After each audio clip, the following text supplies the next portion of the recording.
one thing that is almost everywhere, and this is distributed system. So we are going to look at the fundamental parts of a distributed system. So in a distributed system, there are two things. There is the data and the compute. So different distributed systems work along these two different things. For database replication and all that, we distribute the data. So that is a situation where parts of the data sit on different machines or different locations, and these are connected via networks and all that. Or we distribute the compute, where a piece of work that needs to be done happens either in two different CPUs or a whole totally different machine altogether, and these machines are connected by network. Most systems blend the two, where the data is distributed and compute is distributed.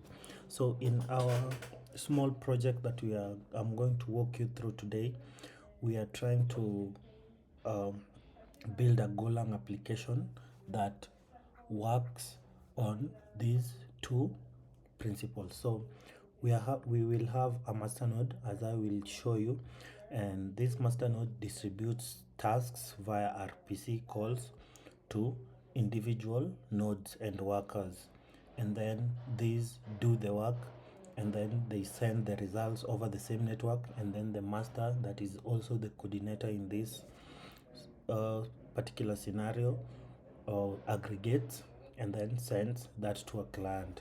So let's jump to our code editor and see this. Let's open our master.go file. So this is a simple Go file. We have our types here. We have the task, which contains data, an array of ints, and then a result, which will be sum. So what we are doing is we are sending arrays of integers, and then the workers add them up and then send them to us. So it's distributed in that we are sending arrays of these integers. Different arrays are sent to different workers, and we can see we have the nodes that we are going to spin up. So each worker is going to work in a different port. So port 8081, 8082, 8083, and then we are using goroutines so that we send the work to the shards in parallel. This will decrease this will help fasten things up. So we are calling this worker.process inside the RPC call. This is the function that will be doing the actual addition. So let's go to our worker file and see what's happening. So we have our data types. So each worker we have a worker struct, and we have a method process on it. This is a simple method. It just takes a task and then ranges over the data of the tasks and then returns the sum of that. And this is a whole, we can call this is a Go project, a Go software, because we have the main function, which is the entry point, and it can be built into its own binary and run. So I'll walk you through our Docker compose file, Docker file first. So we are building our master.go, which is this folder here, and then we are building our worker.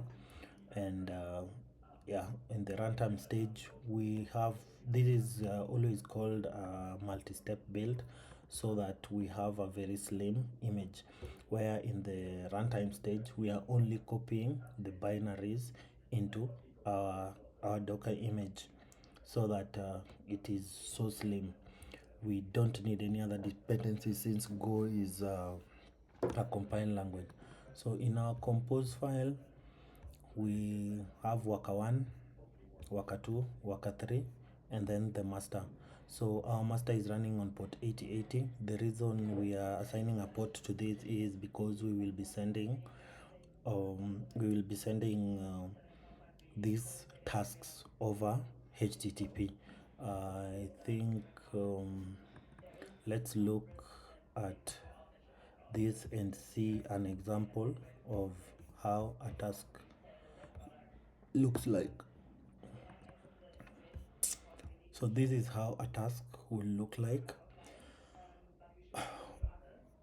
We will send shards, and as you can see, it's a list, an array of arrays. So the first is an array containing 1, 2, and 3. This will be sent to a node. The second is an array containing 4, 5, 6. This will be sent to a different node. And then we have an array 7, 8, 9, which will also be sent to a different node. So the whole distributed software will want to add this. So the addition from the first node, the second node, the third node will be aggregated in the master and then returned to the client. I think I will, let me spin up my Docker container and show you this. Okay, let's delete this. I was using this for testing.